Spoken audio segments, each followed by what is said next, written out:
sa GCC kasi may tumawag sa akin, nanalo daw ako ng mobile. Actually, nakakatawa nga eh. Nakakatawa. Kasi last week may tumawag sa akin na nanalo daw ako ng mobile. Pero dahil sa hindi ako naniniwala kasi akala ko kasi lahat naman ng kasano is scam. Kasi marami kasi yung tumatawag ng mga scammer eh. Kaya pag may mga ganong mga sinasabi, hindi agad ako naniniwala. Tapos kahapon, tumawag ulit. Nagulat ako, nanalo pala daw talaga ako. Kaya ngayon, puntahan ko guys. Actually, first time kong manalo ako sa kasakali. Kasi sa akin kasi, para kasi sa akin, hindi ako swerte sa mga sa mga paraffle or mga ganong klaseng pakulo. For this time guys, totoo na talaga. Kaya, i-claim ko guys. Actually, malaking tulong din yun. Panagdag sa YT ko. Minutes, nandun na ako sa sobrang init guys, oh. Ayan. Sobrang init. Pero alam mo yung nakakatuwa kasi alam mo yung hindi ko kasi expect yung ganong blessing. Malaking bagay na yun sa akin. Nakakatulong na yun sa YT world ko. Panagdag at least may dagdag mobile. Kaya alam mo yung ito na talaga, totoo siya.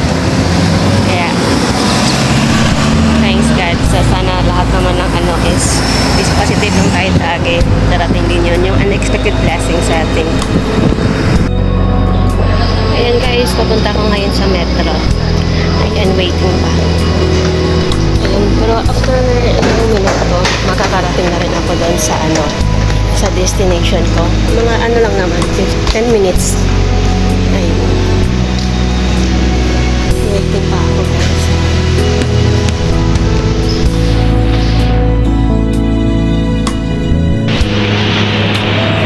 Guys, nandito ako ngayon sa labas. Kasi i-claim ko yung panalo ko. Sabi kasi nanalo daw ako ng mobile. Kaya unexpected. Nakakatuwa. Kasi hindi ko kasi expect na mananalo ako. Kasi wala naman akong sinasalihan. Actually, kakatawag na niya ulit kahapon. Sinabi niya na may panalo daw ako. Tapos, hindi ko naman sabi ko naman, wala naman akong sinalihan, bakit naman ako manalo. Kaya, alam mo yung, akala ko talaga scammer. Kaya, ngayon guys, puntahan ko na yung remittances kung saan ako nagpapadala palagi. Pag tuwing sakuran kasi, nagpapadala ako doon. Kasi syempre, pang sa Pinas, sa pamilya natin. Kaya ngayon, alam mo yung may blessing na darating na hindi ko na-expect. Actually, kailangan ko rin na talaga lagi na nag-ahang. Lalo sa pang-YT ko. Kailangan, malaking bagay na yun para sa akin. Kasi syempre, wala naman magbigay sa akin ng hindi dito nga, hindi natin makukuha yung gano'n. Kaya, unexpectedly,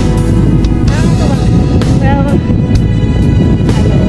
isipin talaga na kahit hindi mo hiningi yung bagay, pag sinod na talaga ang magbigay, siyempre alam niya yung mga pangailangan natin, alam mo yung kusang darating. Kaya thanks God. Kaya nakakatuwa ako sa GCC. Hindi ko kasi talaga alam na may mga paraffle sila. Basta sa akin, consistent lang talaga ako. Ngayon, i-claim ko na yun guys. Akala ko talaga scammer. Kasi siyempre, may maraming mga ganong na tumatawag ako. Nanalo ka ng ganito, nanalo ka ng ganito. Hindi ako interesado.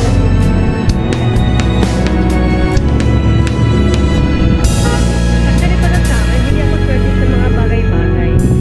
Pero this time, pero nananiwala naman ako na kapag para sa akin, isang darating sa akin.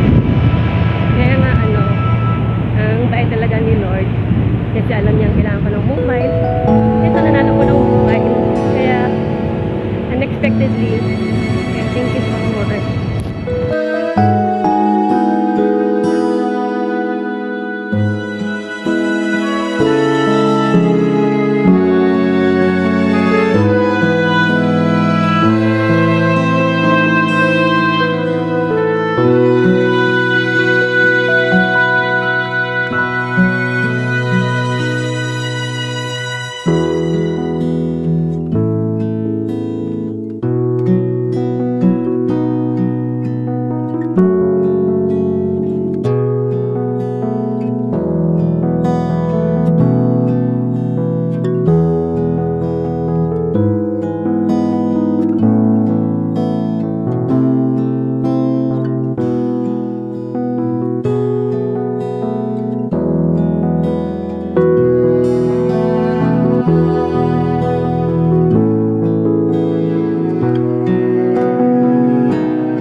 condition nila. Pero dahil sa mura lang yung padalahan nila at saka affordable at saka mataas ang rate.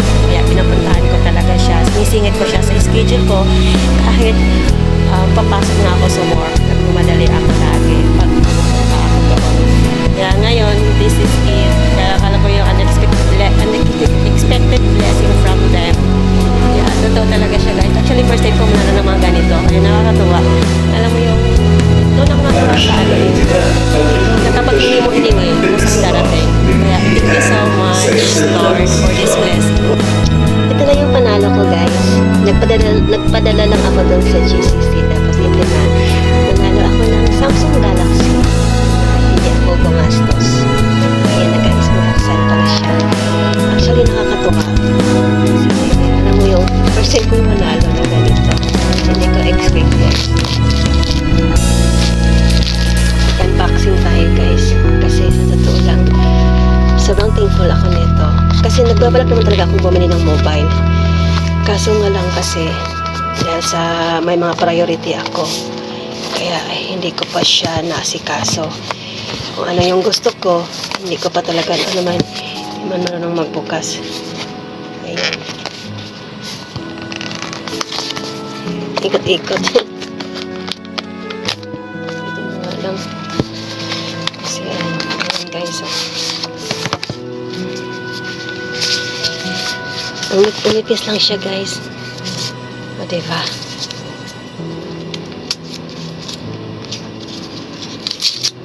Nakakatawa. May instant mobile ako. Kaya thank you GCC.